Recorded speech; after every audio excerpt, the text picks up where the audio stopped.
Best to worst books that I've read. Let's go!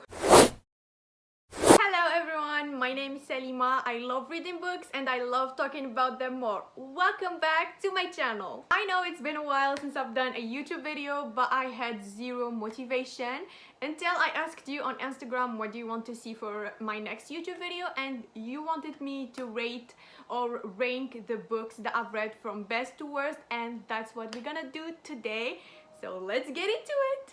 So we're gonna start by my top, and I mean top reads of my entire life, and that is the Shatter Me series. So this book follows up a 17 years old who has a lethal touch, which means no one can touch her skin unless they want to die, and she was locked up in this asylum for 264 days, and from there we follow her story and her journey. It is a fantasy, science fiction and romance novel that is amazing for beginners. Even if your English is bad or if it's not your first language, you will find this series so easy to read.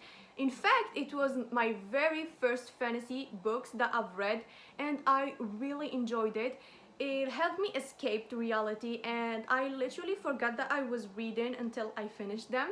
And I advise you to read it because it is my favorite. You should read it. I'm gonna put here the order of the book from Shatter Me to Believe Me, and there are some people that says it is not necessary to read the novella, but I really advise you to, because that way you will have the perspective of other characters and it will be much better experience for you.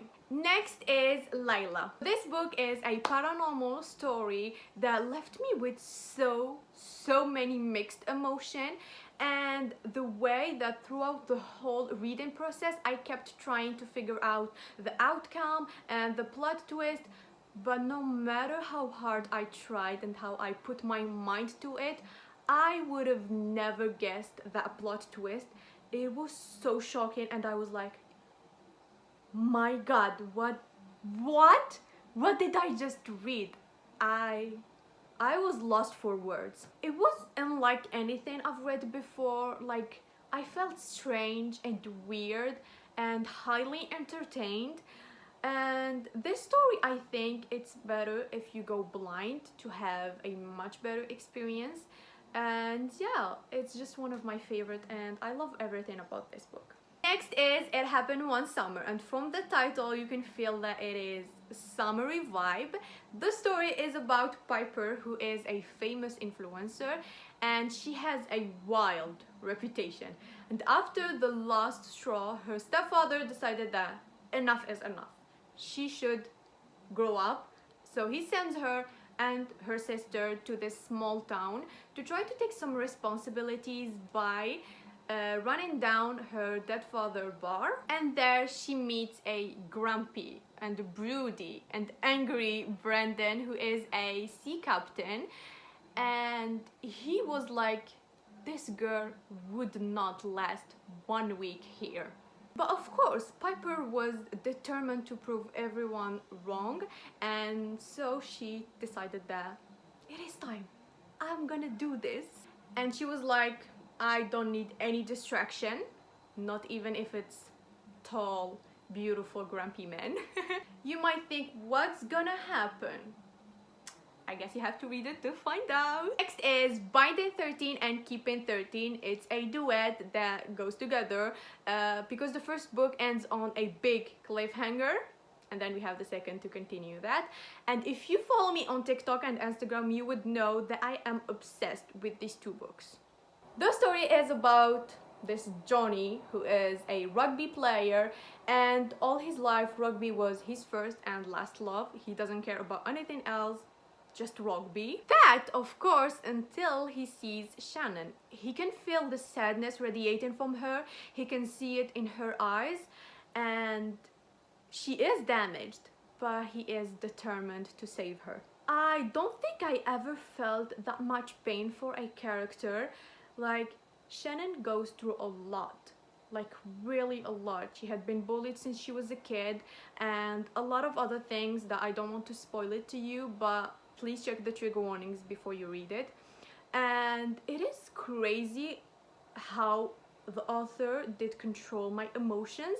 Like, I cried so hard, like so much till my eyes were red and puffy, but I also laughed because this book was so funny, and like it's just amazing. Like one time I was crying and then I was laughing and then I was crying and then I was shocked, and like I went through every emotions to ever exist, and that's why I love it. Like, it is perfection to me. Now, besties, we are gonna go down, down, down in the ranking, and the next book, I would not say that it is like the worst books that I've read, but I did not enjoy it, so I'm gonna talk about it. Let's go. Just a small disclaimer: if I say I didn't love a particular book, that does not mean that you will not love it, and if you did read it and if you loved it, that's okay. I'm happy for you. It means that we have different tastes, and that is completely okay.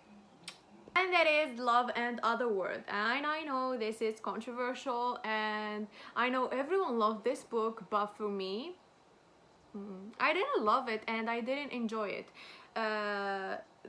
First of all, it was boring. Yeah, I got bored while reading it, and that is not a good sign for me because I enjoy reading and I enjoy the stories, but this one I did not. And also, like, the characters didn't make sense to me, you know. I legitimately didn't feel the love between them. And the plot twist, like how everyone made it seem like this big thing that happened in the past and everyone was shocked, but when it got there, I was disappointed, honestly. Yeah, I gave it 3 stars, just because there is something good in it. Like, it's not all bad, but still I didn't enjoy it much. And yeah, next is Ugly Love. And wait, I have a lot to say about this book, so if you loved it and don't want to hear anything bad about it, skip. I advise you to skip. So this story is basically about Miles and Tate. Oh, and Rachel. The story is like this: Miles being like, I don't do love, I will not love you, I don't do relationship, and Tate being like, I'm gonna fix him and he's gonna love me. Got it? We have this pull, pull, push, pull, you know. And it would have been fine if Miles didn't actually lead her on, like, oh, watch me, I'm gonna treat you so good and I'm gonna do these cute things and you're gonna think that I am changing him, but in fact you are not, and I will leave you at the end and I will not love you. And Tate was so stupid to take it all in and with open arms, and yeah, it is okay. He can do whatever he wants. And all that could have been fine if it hadn't a sense of realism. Like, when you read it, you'll be like, this potentially could happen to me. Like, it's not one of those, you know, stalker, murderer books who kill for you, you know. It's so unlikely that will happen because, you know, it's imagination and fictional, but this book has realism. And you just can't focus on escaping reality by reading that book. You just can't. It is so realistic. Excuse me, I don't want that. I do understand that he has gone through a lot. I do understand his past and trauma, and I did cry for him, I swear. And also, all that would have been fine if at least he did grovel. Are you kidding me? He did nothing. Like, he just knocked on Tate's door and was like, this happened to me, and that's why I'm like this. And yeah. And Tate was like, come here, let's get back together. Huh? Excuse me? At least show her that you're gonna do better.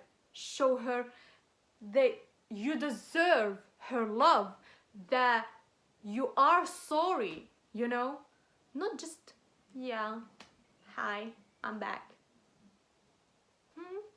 I literally was, when I finished the book, I was like, this is how it's gonna end? Are you kidding me? No.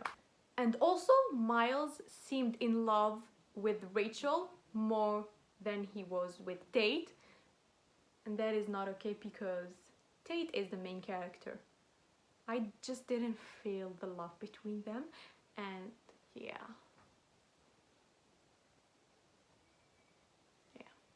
is Be Still My Heart. I'm gonna summarize the story. Basically, it's about this detective, this woman, who is not a detective if you ask me. Everything she discovered was by accident, and she is a grown woman. Keep that in your mind. But she was acting as a teenager, hormonal, with no self-control girl. And the male character was this annoying, this I hate cops, so I'm gonna make your life a living hell, and I'm gonna be in your face all the time and not let you do your job because I can. Also, the plot twist was so predictable. Like, I discovered it from the very first page. I read the first page and I was like, yeah, it's him. He is behind the crimes. So yeah, I did enjoy this book. That's all for today's video, besties. I hope you had a great time with me. If you did, don't forget to press the like button and follow me to be the first when I post anything new. And yeah, I love you all.